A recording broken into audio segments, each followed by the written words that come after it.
Hey everyone, please support what I do to help keep Greyhawk alive by subscribing to the channel. Also, please consider becoming a channel member to get early access to videos, exclusive live chats, quarterly adventure modules, and more. Thanks, and enjoy the show. Hey everybody, it's been a while since I've gotten to do a War Game Wednesday, but the mailman just delivered the Boer War from Canvas Temple Publishing. So I'm going to do an unboxing today on Greyhawk Ragnar.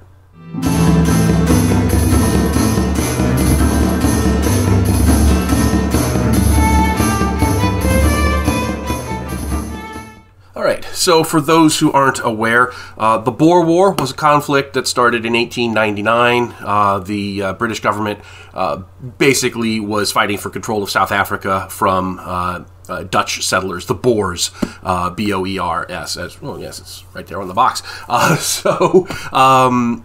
This is what that's about. It's one of those wars that you don't really see a lot of war games for, so that's what attracted me. I backed a Kickstarter, and here we are. So just on the back here, just to give you a little context, we got a nice little blurb about what the game's about.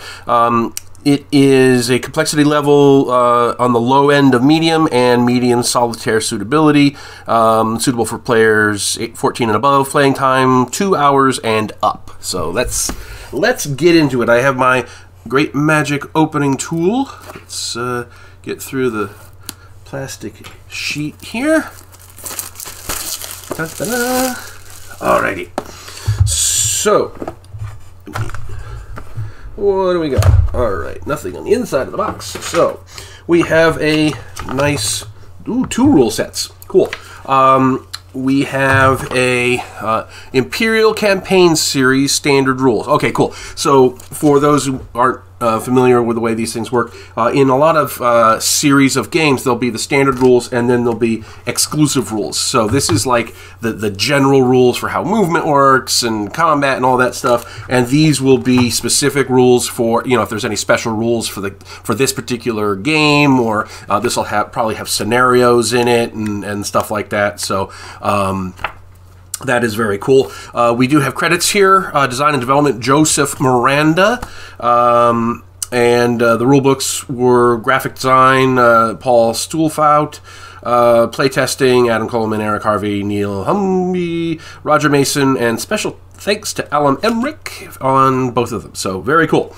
Yeah, so here we have, like in the executive rules here, the exclusive rules, SPI used to call them executive rules, I think. We've got scenario rules for railroads and British naval movement and different cards and stuff like that. And we have Boer War specific rules for stacking and supply and stuff like that. So they carry, you know, they take the standard rules forward a bit for the specific scenario. So that's cool and normal. All right, we got lovely bags. That's always a plus. We have a 6-sided die, nice big one. We've got 2 decks of cards. One is for the British, and one is for the Boers. So let's see if I can open these easily enough. And the answer is no, you can't, you fool. All right, there we go. All right, so just to take the Boer cards here, you know, we got a nice little deck of them.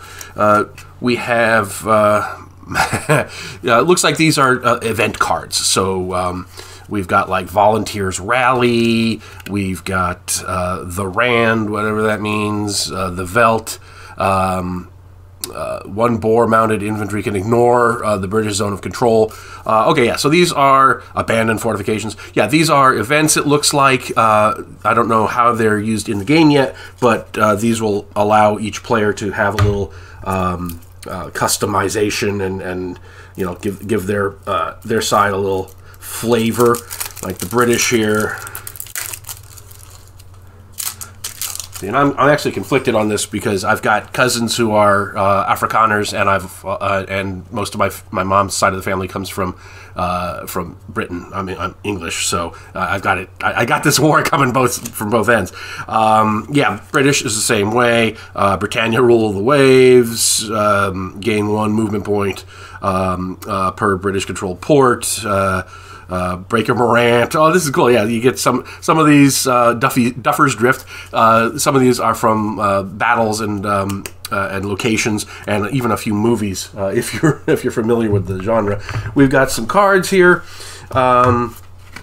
Looks. Oh yeah. Okay. So this is where your cards, your campaign cards go, and it's got like a little reinforcement thing there, and it gives. Yeah. We've got a nice. Oh, and we've got a nice charts and tables, and this is really nice. It seems to be not quite laminated, but it is. Yeah, no, this is laminated. Really thick cardstock, very nice, double-sided for terrain, and we got the siege results and combat and the CRT there and victory points. Very, very cool. Now we get on to the counters. Very nice, full color, double-sided, which is cool. Okay, so it looks like these are going to be maybe a hidden movement mechanic, because we've got the flags on the one side and we've got the actual unit on the other. It looks like it's we've got infantry and cavalry, and they're color coded. You know, very nice. These are what modern war game counters look like. These are also really big. These are, let's see what they are. They are, wow, 7/8 of an inch counters. So these things are pretty cool, pretty big. You know, being an old SPI guy, I'm not used to counters being in that much color and that large. And oh, here we have the map, and it is a hardback map, which is just music to my ears. Let me see if I can open this up without ripping it to shreds. Please don't break. Okay, so here we've got the map of Southeast Africa, or Eastern South Africa, however you want. The Orange Free State, Natal, Swaziland, Transvaal. Yeah, this is really, really a nice map. Really well done. Let's see. Does it have a?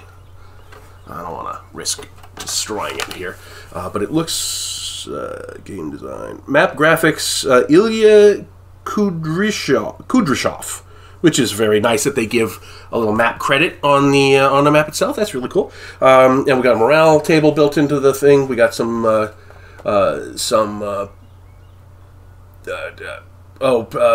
elimination boxes, like where you put your counters. Yeah, it's got. So we got some game mechanic counter things on the map itself, and that does for the box.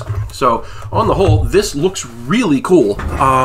I'm going to hopefully take it for a spin sometime soon as a solitaire thing, but I'm very pleased. The material components are spot on. They're nice and thick and durable looking. They're colorful. Everything looks really nice. So I'm very pleased that I backed this. And hey, you know, I will, like I say, I'll try to take it for a test spin, and we'll see if I can get a video on that. So anyway, that's what's in the box. Let me know what you think in the comments. Did you get this game too? Did you back it? If you've played it yet, let me know, and I will talk to you later. Thanks for watching today's video. Please remember to hit the like button and subscribe to the channel. Below you'll find links to my Patreon, which helps make these videos possible. You'll also find the web store where you can buy my books, and my blog where you'll find all sorts of free downloads and other articles. Thanks, and have a great day.